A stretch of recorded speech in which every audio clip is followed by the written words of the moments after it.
Jadi kalau ada orang Indonesia bilang Indonesia atau dunia bisa di recovery dengan pandemi ini dalam tempo sama dengan Great Depression 10-20 tahun, itu kan bullshit. Iya. Dia bohong, dia nggak ngerti sejarah. Nah, saya menghasilkan 2 buku. 2 buku ya? Selama di penjara ini. 1 buku itu sebenarnya harusnya jadi pledoi saya. Enggak, karena tim pengacara minta nggak usah karena nanti takut berat hukumannya. Iya.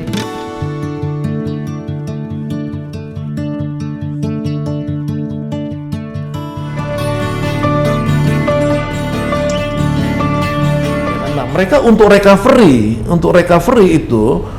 itu mertua saya itu aja itu effortnya luar biasa, dari orang office boy, pegawai kantor pos, kemudian sekolah malam ya apa segala. Jadi dari tahun 1945 ketika Belanda merecovery dari Jerman, tentu semua Eropa ya. Iya. Itu mereka itu butuh 10-20 tahun dari 1960-an baru ekonominya stabil Lagi ya. Jadi butuh waktu yang panjang. Itu saya tahu langsung dari generasi mertua saya.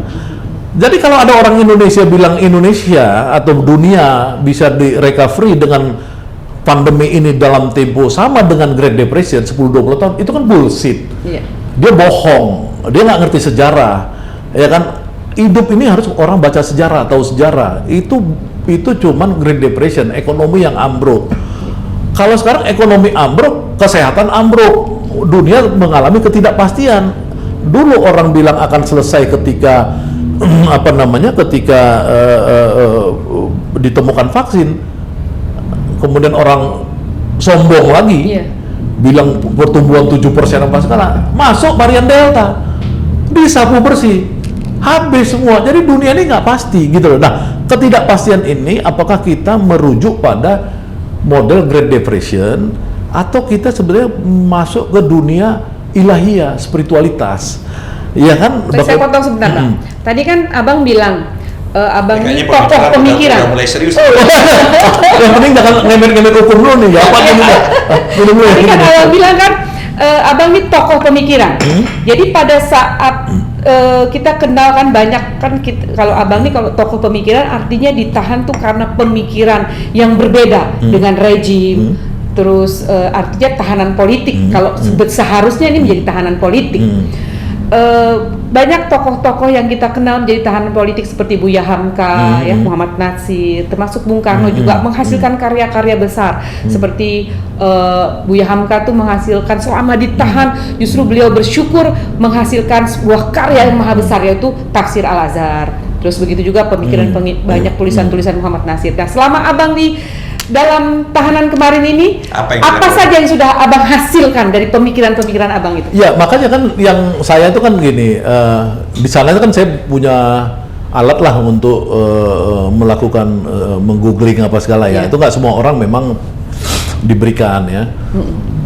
Jadi saya itu hidup itu selama 10 bulan ya? Selama 10 bulan, 24 jam kurang tidur dan saya ibadah ya, itu saya kan baca dan nulis. Semua tulisan saya itu ada proofreadernya. Proofreader itu namanya Jumhur Hidayat, teman saya. Jadi setiap tulisan saya selesai, Jum baca, ya kan? Dia baca, mantap kan?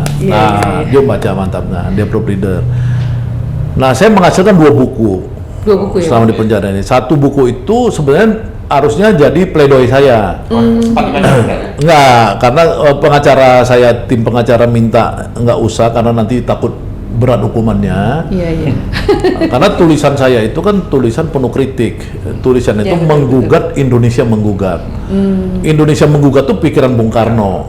Saya menggugat. Ya kan? Bung Karno tuh pikirannya cuma 2. Ya, 1 dia minta demokrasi. Ya, agar pemerintah Belanda, pemerintah kolonial itu memberikan hak-hak demokrasi kepada bangsa pribumi di dalam Indonesia menggugat ini, ya kan? Karena apa? Karena waktu itu gerakan kaum buruh di Eropa, khususnya Belanda sebagai referensi kita waktu itu, diberikan kebebasan berserikat dan berkumpul. Makanya Soekarno waktu dia di pengadilan di Landrat tahun 1929-1930 pas baca pledoi itu, dia minta supaya diberikan demokrasi itu diberikan kepada bangsa Indonesia. Pribumi. Yang kedua, Soekarno itu minta supaya kekuatan oligarki itu dihancurkan. Oligarki itu waktu itu adalah oligarki kulit putih, ya Belanda itu, ya kan. Jadi Soekarno itu dalam Indonesia menggugat itu intinya mengatakan bahwa pemerintah Belanda itu sebenarnya cuman boneka daripada kapitalis Belanda, Perancis, Jerman, Amerika, Jepang juga termasuk, itu pemilik modal. Jadi kita sebenarnya VOC yang udah itu setelah VOC ini, jadi ada namanya itu open policy. Open policy ini setelah VOC udah hancur 1789 kalau nggak salah saya, habis VOC ada tanam paksa, ya kan apa. Nah, kemudian open policy ini semua modal boleh masuk. Di sinilah kapitalis ini oligarki ini menguasai Indonesia. Nah, Soekarno minta oligarki ini bisa dilawan oleh kekuatan rakyat. Ya, kontra itu koperasi ya. Kaitannya dengan tadi tulisan buku Abang? Nah, itu maksud saya ada dua hal itu juga berarti. Nah, makanya saya Indonesia menggugat itu intinya kenapa dulu founding fathers, satu dari founding fathers kita namanya Bung Karno 90 tahun lalu itu menggugat ya soal demokrasi yang tidak diberikan kepada kaum inlander, pribumi. Dan yang kedua tidak oligarki itu mencengkram sampai orang-orang itu hanya punya gaji setinggi-tingginya. Buruh kita dulu itu cuman 6 kg emas equalnya. 6 kg beras, sorry, mohon maaf. Emas itu udah luar biasa itu. Untuk makan 6 kg. Cuman itu aja, ceking kurus-kurus gitu. Itu yang sementara uang yang dibawa dari Indonesia ini ke Belanda itu setiap tahunnya itu 35% dari kekayaan Belanda. Jadi Belanda itu punya kekayaan seharusnya 35% itu adalah uang dari Indonesia ini. Kita ya? Ya, nah sisanya itu kita mensubsidi ya, berarti ya? Iya, untuk Amsterdam dam-dam, jalan-jalan perumahan. Nah, yang lainnya itu dibawa kapitalis negeri lain dan sisanya sedikit ada di Indonesia. Nah, itu dulu dikutuk oleh Bung Karno. Ketika saya melakukan kritik yang sama tentang oligarki, ya saya ditangkap. Jadi kan saya ditangkap nih karena 5 tweet, 4-nya itu tentang mengutuk RUU Omnibus Law, yang satu mengutuk oligarki. Jadi 2 aja klaster saya nih, satu anti rencana undang-undang Omnibus Law, satu lagi anti oligarki itu. Nah, saya di penjara. Yang oligarki itu yang meretweet pernyataannya Mahfud. Sebenarnya saya meretweet Mahfud ya. Karena bukan tunggal gitu. Nah, jadi mereka tidak suka dengan saya yang mempersoalkan oligarki dan rencana undang-undang Omnibus Law, tenaga kerja, ciptaker. Saya bilang 90 tahun lalu Soekarno. Padahal secara garis besarnya itu sudah dibicarakan oleh Soekarno tadi. Ya, itu maksudnya kenapa 90 years after Soekarno, ketika saya ngomong ini, saya ditangkap lagi. Ya kan? Padahal itu termasuk yang diperjuangkan dulu oleh Bung Karno. Makanya saya bingung. Artinya oleh bangsa kita juga waktu itu kan? Ya, kata orang kan paling hebat di Indonesia ini kan Bung Karno yang dipersoalkan. Maksudnya Bang Ganda itu 90 tahun kemudian yang dikirim Bung Karno. Kebetulan partai penguasa ini titisannya Bung Karno. Itu menurut terjemahan Dr. Ahmad Yani, ya kan? Kira-kira gitulah, kira-kira. Saya kan pokoknya silahkan diterjemahkan nama Gus Baha, bahwa yang dikagumin bangsa Indonesia ini dulu sebenarnya kalau orang itu pernah baca saya tuh membaca Indonesia Menggugat itu lebih dari 100 kali. Orang nggak percaya silahkan. Ya kan, berapa jumlah manusia, profesor, doktor, dan tokoh-tokoh yang di-refer oleh Soekarno itu sekitar 80. Orang mungkin nggak tahu, saya hitung. Dari 80 udah hampir semua orang. Saya berapa kali bacanya? Lebih deh? Bisa 100, karena saya harus buat. Berapa kali bacanya Indonesia Menggugat? Bisa 100 kali. Karena saya harus 1 kali menjelang 2 kali. Ya, bukan, karena saya kan harus saya membuat pledoi. Oh, banyak lagi karena saya harus membuat pledoi menggugat Indonesia Menggugat. Makanya saya menemukan pikiran Bung Karno misalkan yang origin kan di situ kan. Kenapa? Karena dia ini kan sangat menderita waktu itu. Ya, dia udah punya istri, Bu Inggit, ya. Ya semoga Bu Inggit masuk surga ya. Saya pikir saya kagum lah karena saya merasa waktu di penjara punya istri, istri itu berat beban ya. Mudah-mudahan Bu Inggit masuk surga, saya doain ya, karena dia mendampingi Bung Karno waktu itu di penjara. Berjuang ya, waktu itu berjuang, berjuang. Menyeludupkan buku-buku ya. Kalau saya kan pakai Google aja kan, kalau dulu kan buku-buku. Kalau kita kan tinggal download aja kan PDF apa. Teknologi. PNI itu ternyata salah satu program PNI itu anti riba. Itu ada di Indonesia Menggugat. Anti riba itu, kalau orang tahu anti riba, ya, anti riba itu adalah anti kapitalisme. Ya, anti riba itu sebenarnya dalam terminologi itu ada sebenarnya tidak hanya sekedar bunga bank, tapi anti eksploitasi, anti tidak adilan eksploitasi. Ya, begini, kapitalisme itu. Dr. Ahmad ya, Dr. Ahmad gini. Kapitalisme intinya tuh riba, udahlah. Nggak usah lagi kita berdebat, kapitalisme means riba.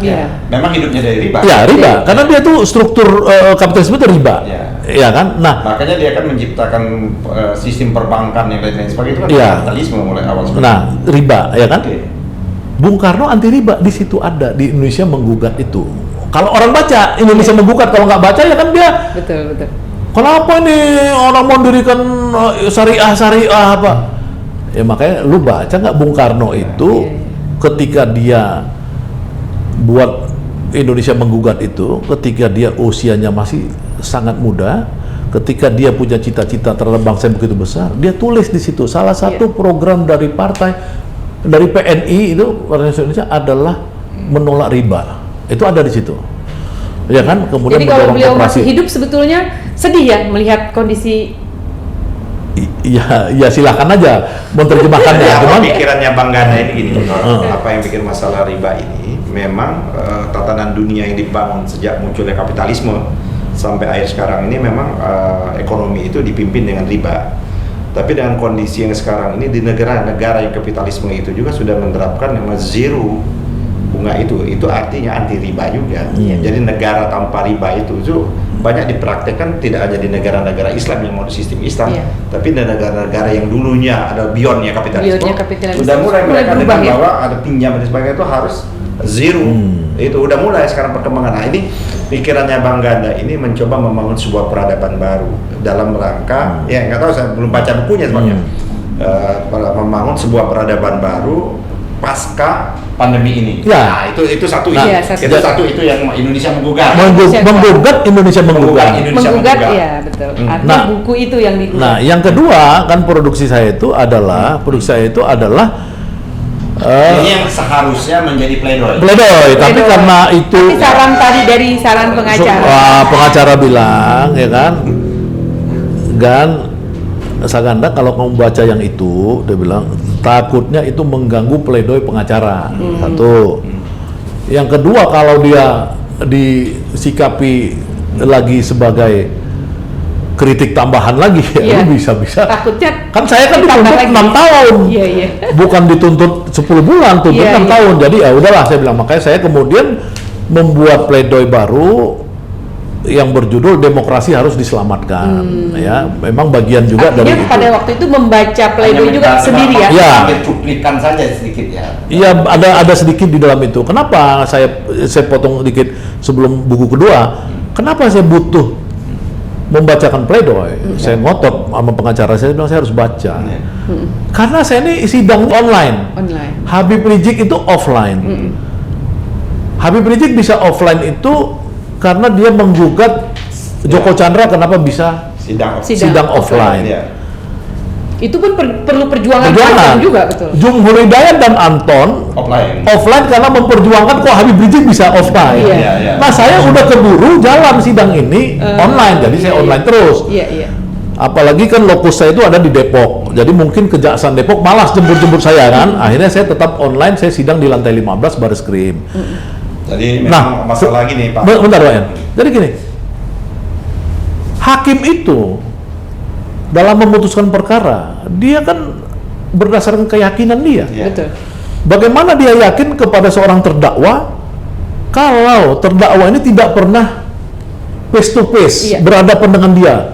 Ya kan dari awal saya bilang, Pak Hakim, saya sebenarnya pengen di depan Bapak. Iya. Kenapa kamu pengen? Supaya Bapak tahu saya. Suasana batin. Iya, supaya Bapak, iya, supaya saya juga tahu Bapak ini senyumnya fake, senyum asli atau enggak, saya bilang. Atau kalau kata orang bukan senyum ngejek nih. Ya kan? Ya udahlah. Akhirnya saya dengan 10 halaman membaca pledoi. Singkat padat itu berarti. Singkat padat, memang itu singkat padat saya ini, ya. Untung juga bisa masuk pledoi malam-malam karena dibantu teman saya Irjen Napoleon Bonaparte, yang teman saya di penjara, teman akrab saya di penjara, dia berhasil memasukkan itu untuk saya baca paginya. Kalau saya selesainya malam, jam 2 malam, ya kan? Nah, kemudian dengan saya berekspresi membaca itu, saya melihat wajah hakim dan hakim melihat wajah saya secara serius. Jadi harapan saya dengan pledoi itu hakim kemudian berkeyakinan ketika memutuskan saya.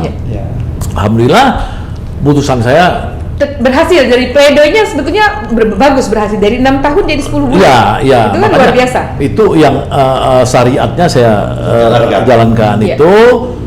Doa-doanya ya saya minta Habib Rizik mendoakan saya, kemudian saya keluarga mendoakan, teman-teman mendoakan gitu ya.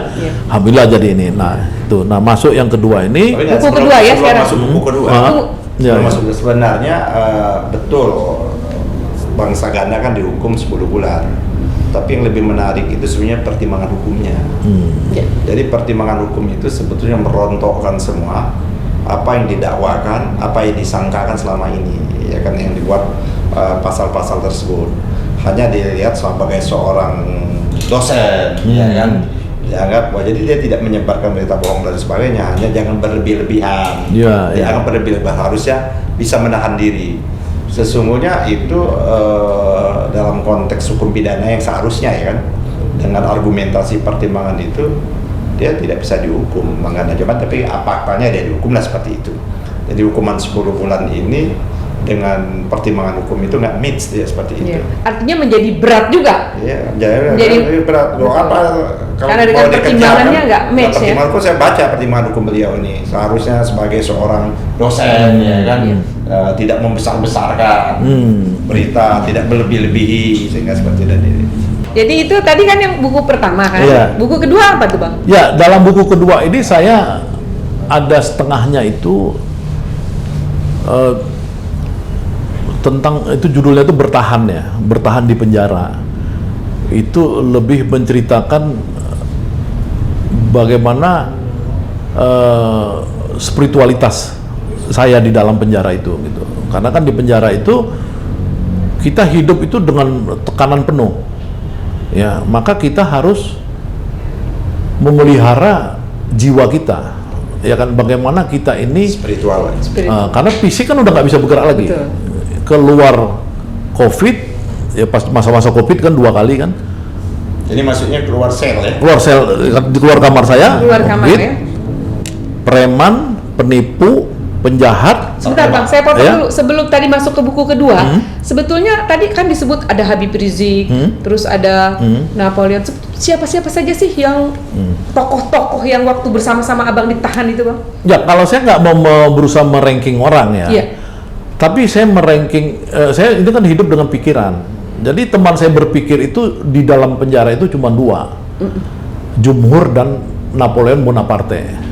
Iya kan? Dengan Habib Rizik tidak. Habib Rizik saya ketemu ada 10 kali kira-kira. Tapi kan dia di sel di blok narkoba. Oh, beda. Dia di kamar nomor 1, saya di kamar 15. Jaraknya nggak jauh. Nggak, jaraknya tuh 15 kali 2,5 meter. Jadi kira-kira 30 meter lah. 30-40 meter. Ya, Cuman di antara kamar 9 dan 10 dipasang besi, pintu besi. Itu di sana dikasih blok narkoba. Jadi Habib Rizik ini dengan 100-an tahanan narkoba semua, dia dapat 1 sel bagi 3. Ya kan? Habib Rizik, mantunya Habib Hanif sama Sobri.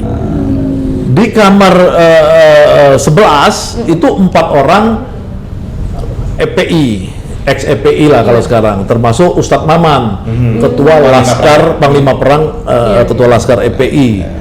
Nah, kemudian di sebelahnya nanti ada Gus Nur, yang baru keluar juga, Gus Nur. Ya. Gus Nur itu di narkoba juga ya? Enggak di sini, udah di kita, di Setelah bawah saya. blok sini. Habib Rizik aja yang di sana. Habib ya, Rizik itu betul, hanya Habib Rizik. tidak dibolehkan bersatu bersama saya. Oh. Kami, jadi kami Iya, sama iya. ini. Nah kemudian, tapi itu perlu direkonfirmasi. Kalau saya kan nanya kepada kepala penjaranya, Pak, kenapa Habib Rizik lu nggak dikasih di kamar 30? Iya. Setahu saya kan di kamar 30 Betul. berbersihin. Ya itu kan di luar kekuasaan saya. Iya, Dia iya, ngomong gitu. Oh, iya, Kepala iya. kepala Iya, penjara. iya, iya. Jadi saya cuma tahu itu di luar kekuasaan kepala penjara. Habib Rizik harus dipisah. Dipisah. Kenapa saya pikir dipisah dari kami? Karena sejak awal banyak orang yang masuk itu tidak boleh ngomong sama orang kami. Kami itu harus diisolir. Iya, Kami itu koalisi aksi menyelamatkan Indonesia. Indonesia.